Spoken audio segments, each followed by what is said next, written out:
y'all, it's Paula with Hillbilly Orchids. I want to let y'all know that my channel is sponsored by the Orchid Supply Store. It's your one-stop shop for anything you need A to Z orchids. Use the code Hillbilly for a 12% discount. Thanks for dropping by, y'all. Hey y'all, it's Paula with Hillbilly Orchids. Welcome back to my channel. Today, you guys, I want to talk about I want you guys to understand that orchids are easy. You know, a lot of people have a misconception that orchids are hard. Some of them, now, granted, I'm not gonna doubt that there's not some out there that are fussy and that are hard to grow. You know, I have the Florida Ghost Orchid here that it's definitely a hard one to grow. Not everybody can grow that orchid. Well, I want to do a little thing, and I'm gonna kind of do it with each different species. And today I'm going to start with Cattleyas. As you know, as most people call me, the Cattleya lady. I do love my cats. Definitely. They are.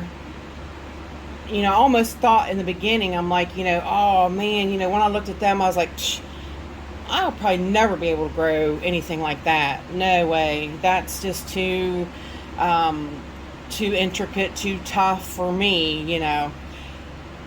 I couldn't be further from the truth. You know, I was, you know, going by looking at them and thinking, well, they must be hard to grow. They're not. There's 3 easy tips to growing Cattleyas. 3 easy tips. The first one is temperature.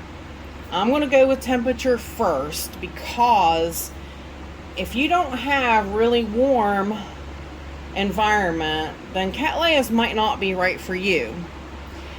Cattleyas can handle 100-degree temperatures Fahrenheit in the summer months. No problem. They love it. They thrive in it.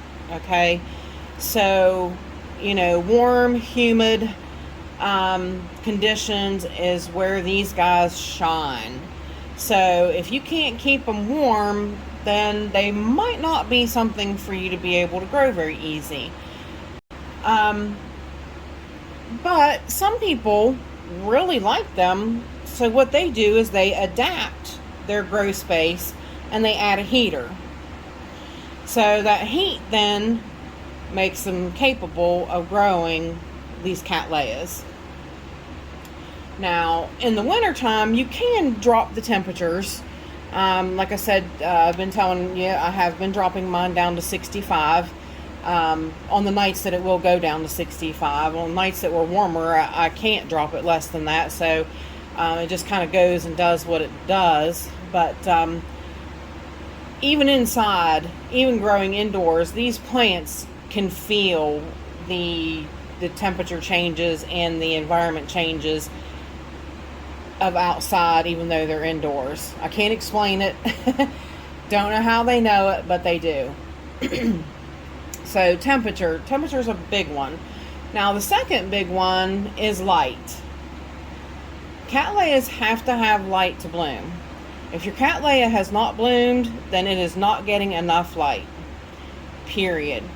Some of them take intense light. Almost that you would think they're going to burn up light. They take intense light. Now, the majority, take a fair amount of light and they will bloom readily, no problem. So that's not, you know, that's not that big of an issue. But I do want to show you these 2 here. This one is one I've had for years. I've had this. This is a Prada Green. I've had this for years and years. I recently divided it, and it's putting out just an exorbitant amount of roots here, as you can see, just growing phenomenally. It likes my environment. It grows really well here. This one is a new acquisition, and it had no roots, but it's loving its environment here as well and putting out a lot of roots. So you see, from the well established to the brand new, if you give them what they want, they're going to grow. So, and growing, and growing them is great. Growing them is really the main part of what you need to do to get them to bloom.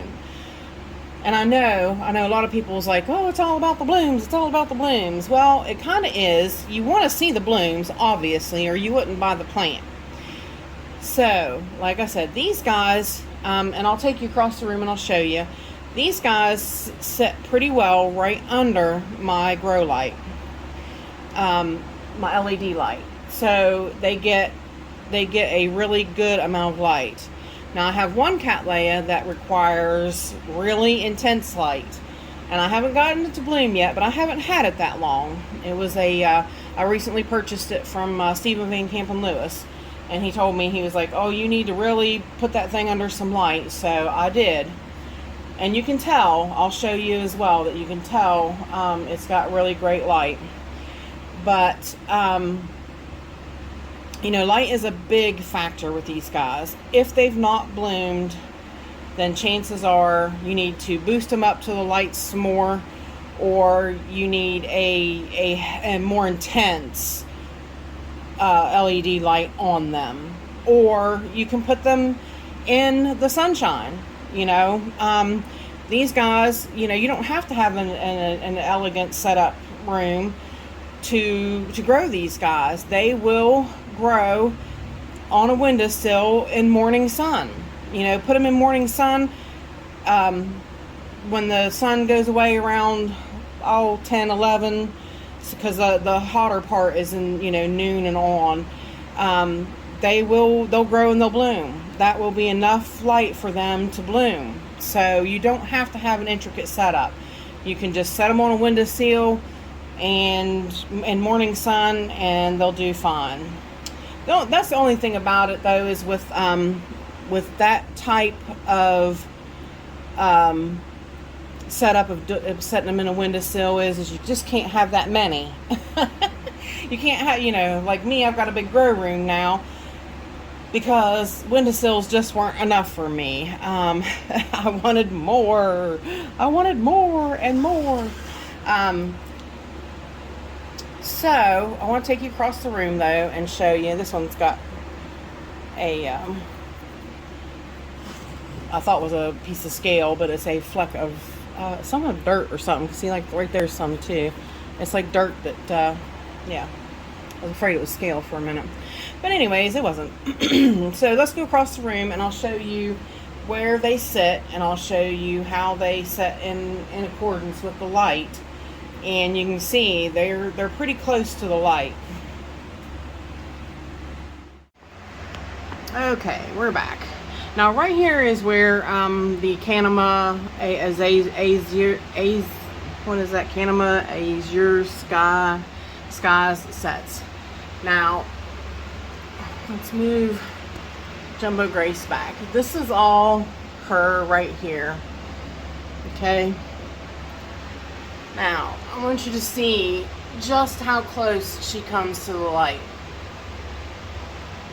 So, she is definitely in great view of that LED. It's the LED strip light from Walmart. Now, she has not bloomed for me yet. Like I said, she's a new acquisition, but as you can see, she's doing quite well. And I will wait and see if this amount of light will bloom her this year coming, or if I have to up the light spectrum for her. We will see. And that's what the name of the game is always with Cattleyas. Like I said, if they do not bloom, it is always something to do with light.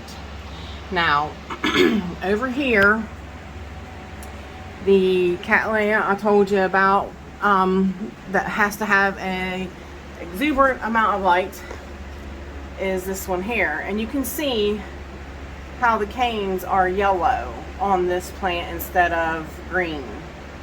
That is because she is really close, hanging off of actually the growth star, because Stephen had explained to me that that plant needed high light because of where it's found. It is literally on like mountain edge tops, really close to the sun, like out in the brightest full sun all the time. So that right there is where that one will set, and it will stay, and I will see if it blooms. If it doesn't, then I'm going to have to boost her up some more in the following year. But I would say, according to the yellowness of the bulbs, I'd say it's getting a great amount of light. So let's go back to the table, and I will talk to you about the third easy thing to grow Cattleyas. Alright, we are back over here now at the table. Oops, sorry, I didn't mean to knock her around. I'm just going to add a little bit more bark to her because it was kind of low in there. The third little tip I can give you with growing Cattleyas is fertilizer. Now, I personally use the Jack's 2-part system, and I have found that I get root growth like this using the Jack's 2-part. It's very, to use it the way I do, is very, very liked by my plants. You really do get to see actual differences in your plants by using the Jack's 2-part system. I mean, I'm not kidding. You wind up noticing how much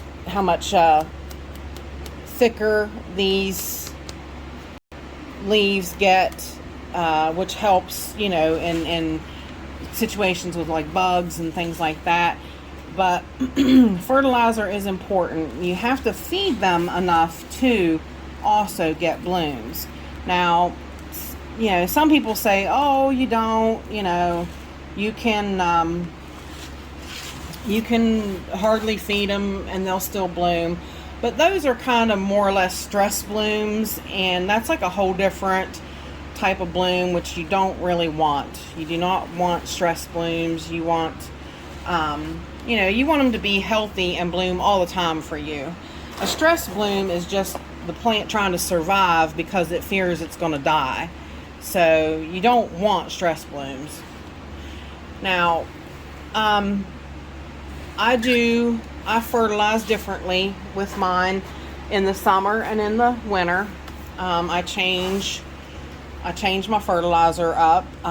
They get a lot more higher nitrogen in the summer because they need more nitrogen in the summer, and they need it during warmer times because they're growing just feverishly. I mean, just as fast as they can grow. And if you feed them great, then they'll grow great. So definitely. So those are the main 3 tips. And I have videos that, I can put links to in the description of how I water with the Jack's 2-part system. But they get fertilized weekly. And right now, it is pretty weak. Like I said, my nitrogen's way down to like 50 parts per million right now. Because they're not using as much right now.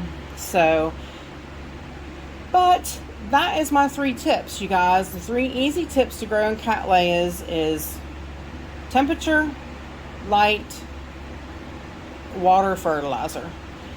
And you can grow a Cattleya. They are not hard. They really are not hard. Like I said, and it just kind of depends upon how bad you want them. Like I wanted Miltoniopsis, so I had to change things up to grow Miltoniopsis because my actual weather is not conducive for cool growing plants. So I had to make changes. So if you want to grow Cattleyas, you might have to make changes to grow them. But see, like in my environment, they grow really well. I have a great environment to grow Cattleyas, and I'm lucky for that. I really am. But there you go. Those are my 3 tips to easy growing Cattleyas. And if you have any questions, please feel free to put them in the comments. And I appreciate all you beautiful, wonderful people stopping by and hanging out with me. And bye for now, y'all. Till we meet again.